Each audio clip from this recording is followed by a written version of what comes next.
Micronesia and the CNMI. Cars Plus Hyundai, home of the Kona electric vehicle, an electric heart with an SUV soul. Test drive yours today at Cars Plus. McDonald's of Guam, I'm Loving It, and King's Restaurant, serving your local breakfast, lunch, and dinner favorites for over 45 years.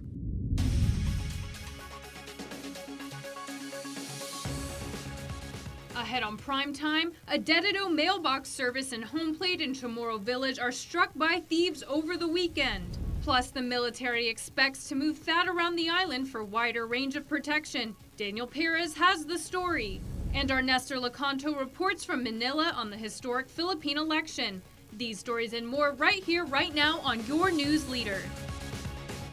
Hafa and good evening, everyone. I'm Hannah Devonzo, and thanks for tuning in to your news leader.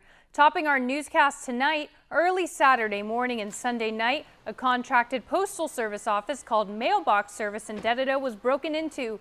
Letters and packages were taken from about 20 mailboxes. According to the supervisor, Chona Aguilar, nothing like this has ever happened before. We're all sad, of course, all our customers, they stole their packages, and then we're also scared of what they're going to do next.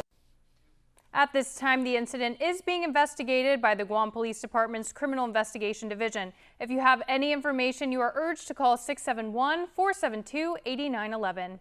And a local business located in Chamorro Village is calling on the community's help in locating the suspect or suspects involved in the disappearance of nearly $3,000 worth of items. KUAM's Isaiah Uggan reports.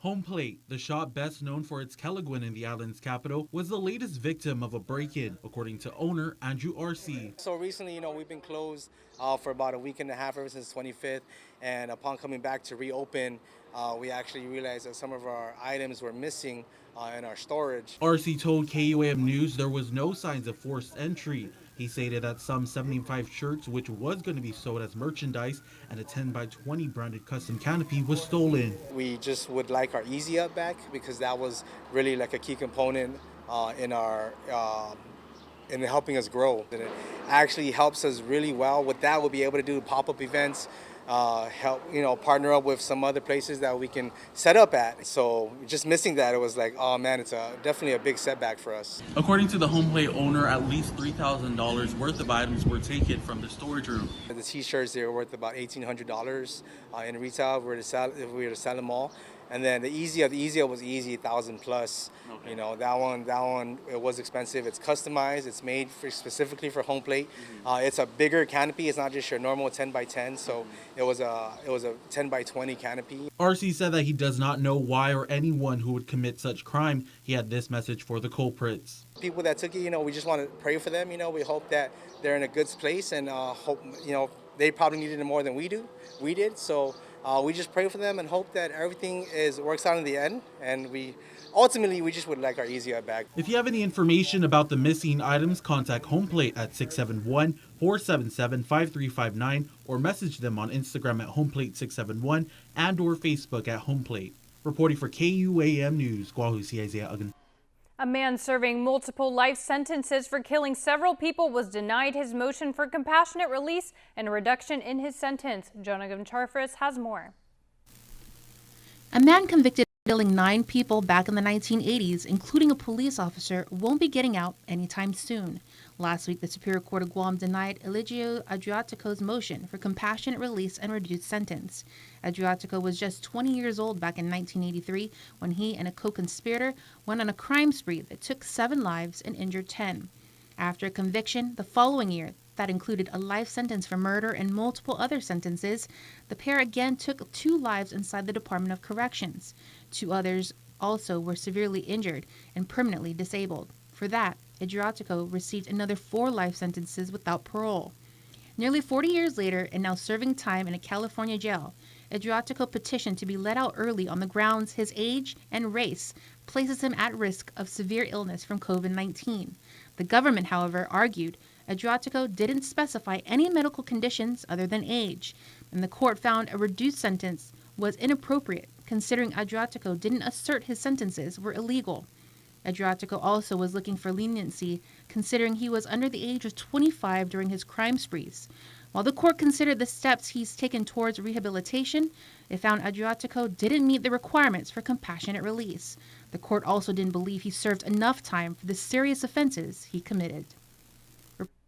After 3 long months of official campaigning, Filipinos today were finally able to cast their votes for a new president in what many local and foreign observers have been calling one of the most consequential elections in Philippine history. KUAM's Nestor Lecanto reports from Manila. The excitement was palpable in these last few days ahead of the election. Hundreds of thousands showed up at rallies in the sweltering heat of the Asian summer to show their support for their chosen candidates. There are more than 19,000 seats up for grabs, from senators to House members to governors to mayors to provincial board members. But the big prize, of course, is for president. We spoke with voters outside a central Manila elementary school, one of thousands of voting places across the country. Si Bongbong Marcos. Kasi si Bongbong Marcos sabi ng nanay ko, siya yung mabait na tao, marunong maintindi sa mga katulad namin mga LGBT at mga matatanda. Yes po din po kasi nakikita naman natin yung improvement ng Maynila ngayon. So yun lang po. I will vote for Bongbong Marcos. At bakit po? Sorry po. Bakit po? Utos po sa amin sa iglesia ni Postal. Then, ano po kasi namin yun, religious beliefs na kailangan isa lang po, kailangan unity ang aming pagboto. Si Bongbong Marcos po. Bakit po? Wala po eh, yung asawa ko sinuportahan ko lang po. Magandang gabi, Pilipinas! The polls have consistently shown Ferdinand Bongbong Marcos as the runaway leader across almost all voter categories. He had more than 50% of the vote in the last major pre-election poll. That's a seemingly insurmountable lead for an election that only requires the winner to earn a plurality of the vote.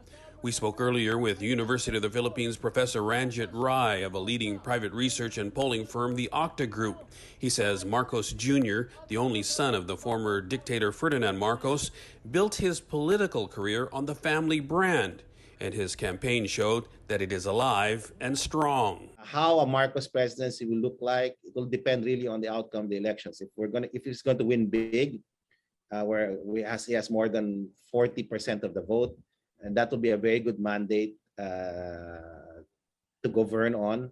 There will be more stability and continuity. But if it's a close election, you expect some sort of dissonance, some sort of dissent. No? VP Lenny, pasahin po nito. From Masbate pa ako. In fact, in her final campaign rally, Vice President Leni Robredo pledged that win or lose, she believes she's built a movement that will demand transparency and accountability from whomever the next president is. The lines were long and the people were excited. A total of about 67.5 million Filipinos are eligible to vote. And during a presidential election, the turnout is about 80%. But the Commission on Elections is confident that within 24 to 48 hours, they should have some preliminary, unofficial election results. We'll keep you posted. Reporting for KUAM News, I'm Nestor Lecanto in Manila, Philippines. Joint Region Marianas held a roundtable meeting today where they discussed moving defense equipment around the island, as well as upcoming training exercises in the coming months. Daniel Perez reports. As we go through this process, we're learning more and more about how we can better defend Guam and the region. As we've been doing the research for the permanent long-term solution for 360-degree defense of the island from multiple threats, we've also learned that there are some ways we can optimize some of the systems that we currently have. In a PSA video release that went out last week Friday, Commander of Joint Region Marianas Rear Admiral Benjamin Nicholson talked about plans on moving the Terminal High Altitude Area Defense Battery, also known as the THAAD. In a roundtable meeting held earlier today at JRM HQ, the Rear Admiral shared the decision to move the THAAD battery from Andersen Air Force Base to somewhere in the South Finagayan area was made to better protect Guam and the region from adversaries should they attempt the missile launch. The defensive equipment is planned to be moved from the military bases to other Department of Defense properties. Rear Admiral Nicholson assures island residents there is no need for concern, as the moving of the defensive assets are just a precautionary measure. All of this is part of our long-term efforts to better defend our homeland. So anything that we do in the coming weeks or months is not necessarily tied to anything a particular bad actor or adversary in the region has done. The Rear Admiral said that only DoD property will be used to house the THAAD battery. The equipment move was planned in conjunction with the Governor, National Guard, and the Dededo Mayor. Operation Valiant Shield will also be happening in the coming months, and much of this exercise will be happening on Guam. Again, the moving of the THAAD system around the island is just precautionary, and it's also a way to better protect Guam by placing it in strategic locations around the island. Daniel Perez reporting for KUAM News. The military buildup is really ramping up now. The Navy has just announced the award of nearly $250 million in the funding related to the relocation of Marines from Okinawa to Guam. Nestor Lecanto has the details. The Naval Facilities Engineering System Command Pacific released details of 4 more major construction projects worth $239 million. Harmon-based Black Construction Tudor Perini JV was awarded 2 contracts totaling $121 million. One contract for $73 million is to build an electronics communications maintenance shop and an auto maintenance shop. The expected completion date is August 2024. The second project, worth $48 million, is for the construction of an aviation administration building for Marine Aircraft Group headquarters at Anderson Air Force Base. Completion is also scheduled for August of 24. Another $75 million was awarded to Gilbane LLC of Concord, California. It's for a variety of facilities, including maintenance, administrative, and support buildings for the Marine Air Ground Combat Task Force. Completion is expected by September of 2024. And finally, $43 million was awarded to Tamuning-based Reliable Builders for the construction of munitions storage igloos at Anderson. The work also includes roadway reconstruction and resurfacing, associated security and utilities features from intrusion detection infrastructure to a lightning protection system. Completion is set for July of 2025. For KUAM News, I'm Nestor Lecanto. In the eyes of the Guam Department of Education, there are no rules and bylaws currently that prohibit transgender students from participating in school sports. If GDOE's Interscholastic Sports Association implements such policy during the season, would the island's largest school system be in violation of Title IX? With the details, here's KUAM's Isaiah Uggan. The Guam Rugby Union recently announced its decision to restrict transgender students from participating in girls' high school division for the remainder of school year 2021 to 2022 season. The 3-page letter dated April 28th states, quote, World Rugby, like our union, prioritizes making the games as safe as possible. Because of this fact, rugby eligibility rules cannot allow the risk to players to be increased by allowing people who have the force and power advantages conferred by testosterone to play with and against those who do not, end quote. GRU runs the league for the Interscholastic Sports Association, which is under the Guam Department of Education. Policies are set forth by ISA. However, GDOE Superintendent John Fernandez stated that the directive was invalid and noted not authorizing transgender athletes from participating would violate Title IX. But according to Guam Education Board member Ron McNich, 2 rules in the federal civil rights law, Title IX, exempts physical contact sports such as rugby. Rule 106-34 states rugby is a contact sport and males and females may be separated. Rule 106-41 deals with athletics and reiterates that male and female teams may be separated. The current rule is that the 2, male and female, are treated separately for the purposes of contact sports. Okay. But it's at the discretion of the jurisdiction, if I recall, in the rule. This means GDOE would not be in violation of Title IX if such policy implemented would not authorize trans students from participating in rugby. However, with the switch in the U.S. administration, Fernandez pointed out that it would violate executive orders that amended Title IX. That we're right in the middle of changing guidance coming from the executive branch of government, from the president himself through executive order onto the agencies. So what you're citing is an exemption in Title IX regulations updated through 2020, which is the prior administration. Since then, and executive orders have been issued by the president dictating the expansion of the Title IX protections as they pertain to sex to also cover gender identity. Fernandez added that McNich was referring to Title IX regulations through 2020, which is the prior administration. He noted federal agencies like U.S. Department of Education are moving to update regulations. There is no policy in place currently for outdoor leagues on Guam that bans the participation of transgender women in rugby.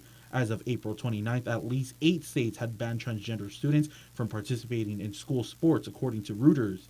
Meanwhile, GEB was scheduled to hold a special meeting today to discuss developing a policy addressing the matter. However, that was rescheduled to May 24 to allow time for board members to research information on possible proposed policies.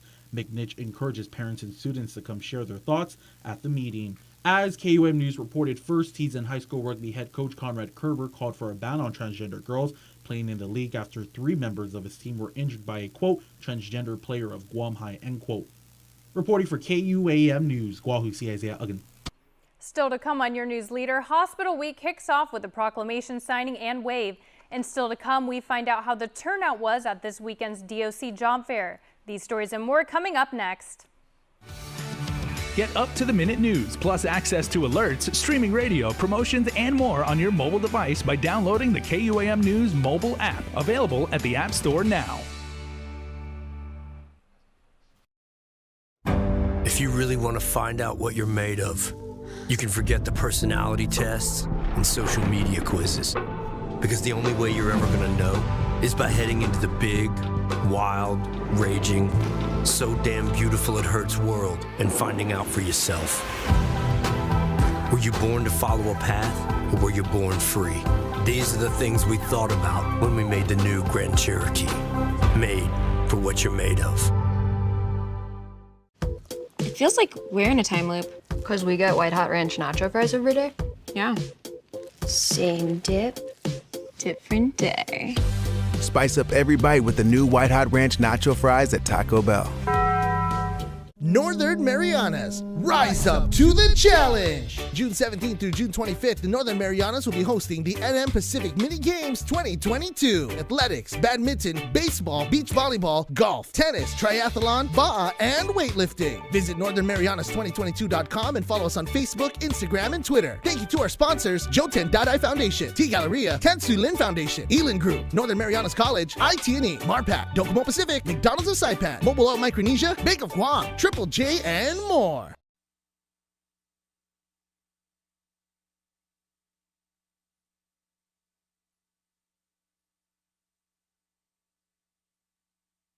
Let us know what's up on our KUAM News WhatsApp tip line at 671-727-0094. Share information about what's happening in your town, on Guam or the CNMI, and what you want us to know. Reach us on WhatsApp at 671-727-0094. Over in the NMI, there is a dire need for more Chamorro and Carolinian language teachers in the public school system. Tomas Manglutnia has the details on how the University of Guam is also part of the ongoing solution to preserve our mother tongues across the region.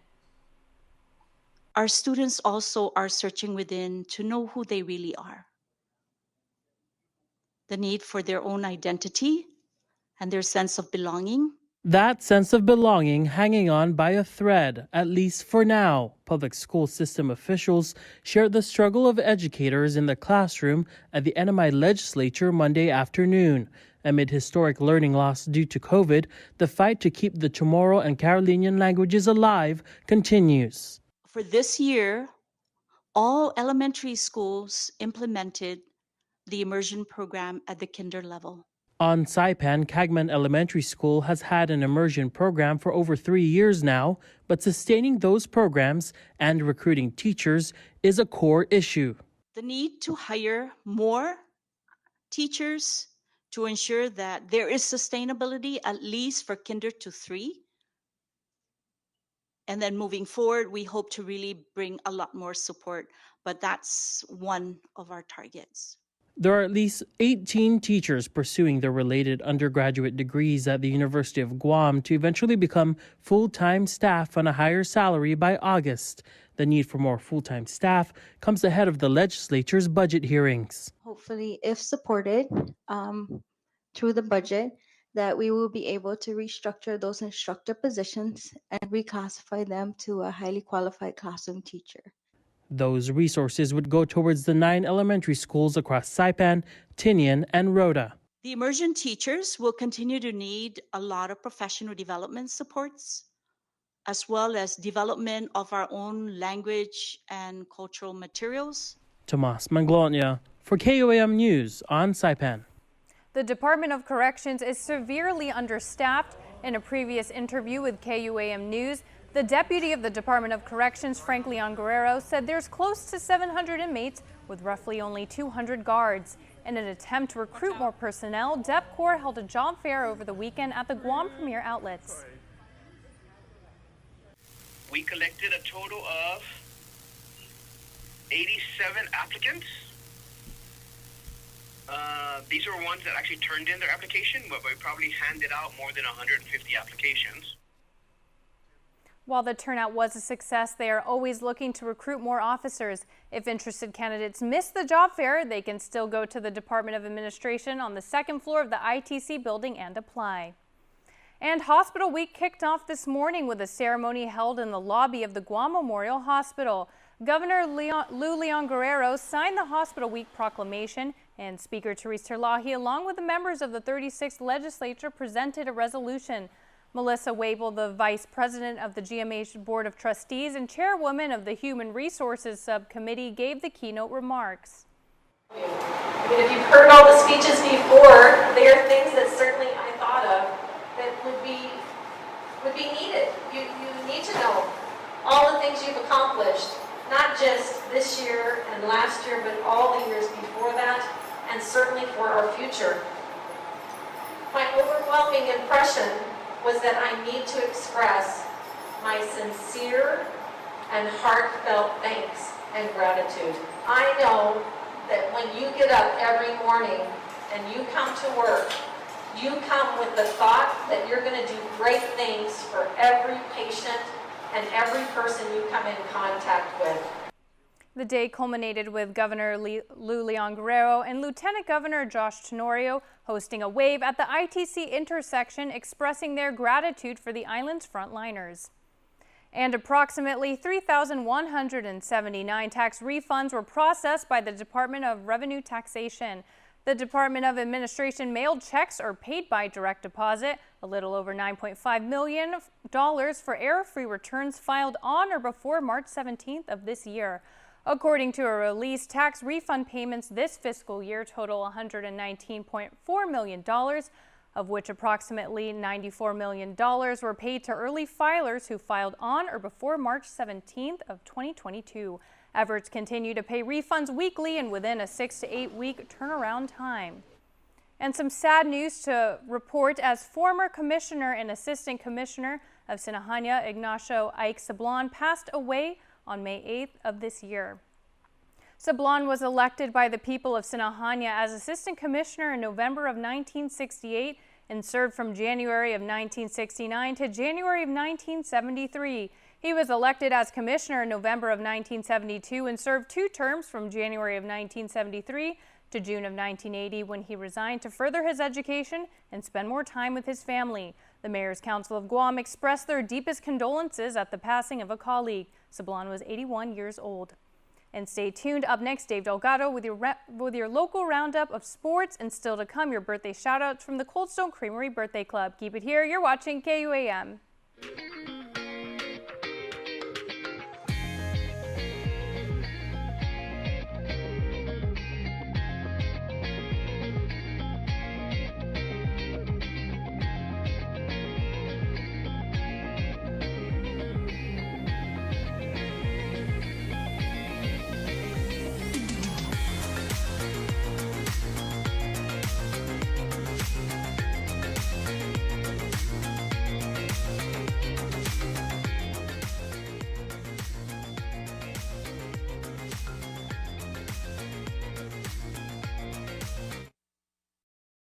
Sipping on a delicious drink from McDonald's may have you thinking, what makes these drinks just hit different? Don't overthink it. Just enjoy it. It's more than a drink. It's a McDonald's drink. Cool off this summer with McDonald's Minute Maid Slushies. Try the new Tropical Mango or returning favorite, Strawberry Watermelon, for a limited time. Ba-da-ba-ba-ba. Don't need to work heartbreak, keep the smile on your face. The moments you can't replace, and I'll be around. Whoa, you can count on me. You can count on me for life. Wherever life takes you, we're always here for you. Calvo's Insurance. Count on us for life. KUAM Sports is brought to you by Docomo Pacific. Better together.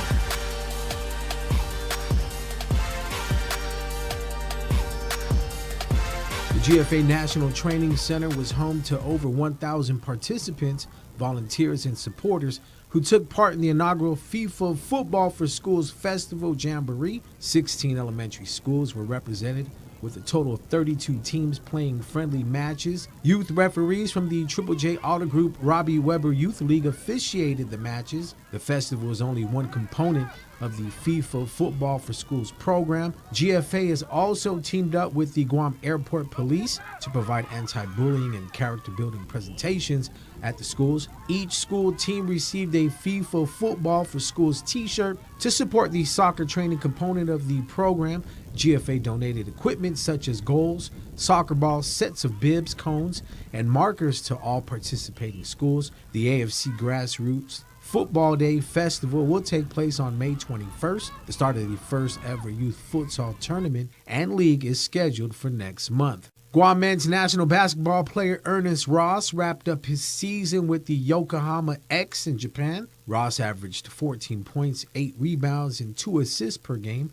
Ernest plays professionally in the Japan B3 League. Now for some girls' high school rugby between Notre Dame and Southern High. Viva Sharks!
KUAM Sports is brought to you by Docomo Pacific. Better together.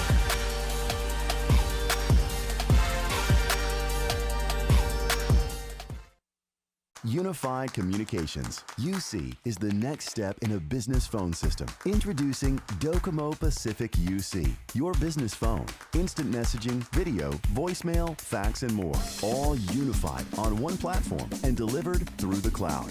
Merge your desk phone with your mobile device. Turn voice calls into video conference. UC reduces phone costs. UC boosts productivity. Work better together with Docomo Pacific UC.